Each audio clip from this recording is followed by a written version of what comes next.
अस्सलाम वालेकुम। मेरा नाम मोहम्मद सलीम अशरफी तारिक है, खलीफा मियाँ हुज़ूर।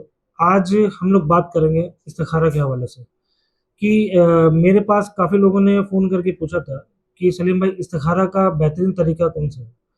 तो जो मियाँ हुज़ूर ने हमें इस्तिखारा का जो तरीक़ाकार जो बताया था, मैं आप लोग के सामने वो चीज़ शेयर कर रहा हूँ, ताकि आप लोग आजकल देखते होंगे कि अक्सर लोग परेशान होते हैं किसी बीमारी को लेकर के या किसी रूहानियत के से रिलेटेड कोई उनका मामलात होता है या किसी परेशानी को लेकर के वो लोग जो परेशान होते हैं। तो मैं आपको बताता हूँ कि इसमें क्या होता है कि हम लोग जो इस्तिखारा का जो तरीका होता है, वो ऐसा होता है कि सूरह फ़ातिहा से आप लोग अपना खुद का इस्तिखारा कर सकते हैं। लेकिन बशर्ते ये होता है कि आपको जब इस्तिखारा करते हैं तो आपको अल्लाह की रज़ा पे राज़ी होना होता है और अल्लाह पे यकीन होना होता है। जब आप इस्तिखारा करते हैं सूरह फ़ातिहा से, तो एक आयत आती है, इय्याका नअबुदु व इय्याका नस्तईन। जब आप पहली रकात जब पढ़ते हैं, जहाँ पे ये आयत आती है इय्याका नअबुदु व इय्याका नस्तईन, तो आपको कंटिन्यूअसली कुछ देर तक इसकी तकरार करनी होती है। और जब आपका रिज़ल्ट आपको मिलता है, मिसाल के तौर पे कोई बंदा ये सोचता है कि मैं ये जानना चाहता हूँ कि मेरी शादी फलानी जगह पे होगी, तो ये मेरे लिए बेहतर है या नहीं है? तो इसके लिए हम कैसे पता करें?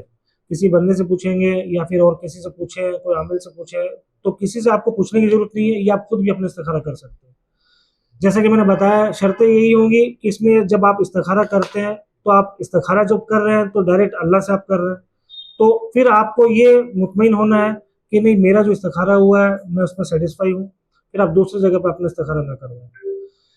जब आप इस्तिखारा करने लगते हैं तो जैसे मिसाल के तौर पे मैंने अभी आपको बताया कि आप ये जानना चाह रहे हैं कि मेरी शादी इस जगह पे होगी या नहीं होगी, तो इसके लिए मुझे क्या करना चाहिए?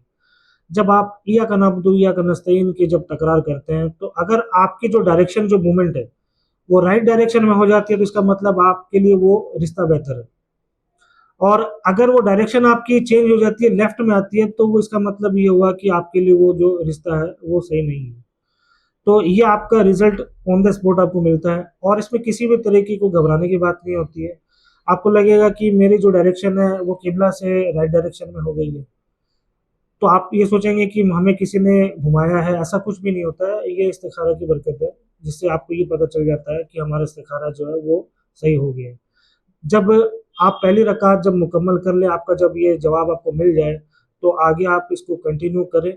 आयत सूरत पढ़ के उसके बाद कोई भी आयत पढ़ें, उसके बाद पहली रकात मुकम्मल करें, फिर आप दूसरी रकात मुकम्मल करें। दूसरी रकात में आपको कोई भी तकरार नहीं करनी है। जब सलाम फेर तो फिर उसके बाद अल्लाह ताला से दुआ करें। तो इस्तिखारा का जो सही तरीका हमने आपको बताया है और इस्तिखारा आप तस्बीह से भी कर सकते हैं। लेकिन जो इंसान तस्बीह से करना चाहता है, तो उसका तरीक़ेकार ऐसा होता है कि आपके जो भी ज़िक्र और अज़कार आप अमल करते हैं और जिस पे आपकी रियाज़त है, तस्बीह को आपको स्ट्रेट मूवमेंट में पकड़ के और तस्बीह के ऊपर आप इस्तिखारा कर सकते हैं। और जो लोग नमाज़ के ज़रिए इस्तिखारा करना चाहते हैं, तो उनको भी हमने इस्तिखारा का तरीका बताया है। हमारे ग्रुप के अंदर भी काफ़ी लोगों ने इसके बारे में पूछा था, उनको भी हमने ये बताया और जिन तक हमारी वीडियो जाती है, उन तमाम लोगों के लिए इस्तिखारा का जो तरीक़ाकार है, जो हमें मिला है, वो हमने आप तक पहुँचाया है और आपसे भी उम्मीद करते हैं कि इस्तिखारा को आगे तक पहुँचाएँ। क्योंकि आपने देखा होगा कि अक्सर लोग आज के दिन किसी को भी नॉर्मली हम लोग कॉल करते हैं, ये पूछते हैं कि हमें हमारे ऊपर कोई बंदिशें हैं या ऐसा ऐसा कुछ नहीं है, आप अपना इस्तिखारा खुद करें। इधर-उधर की कहीं भी आपको परेशान होने की ज़रूरत नहीं है। जब इस्तिखारा करेंगे तो आपको खुद ही पता चल जाएगा। अस्सलाम वालेकुम व रहमतुल्लाहि व बरकातहू।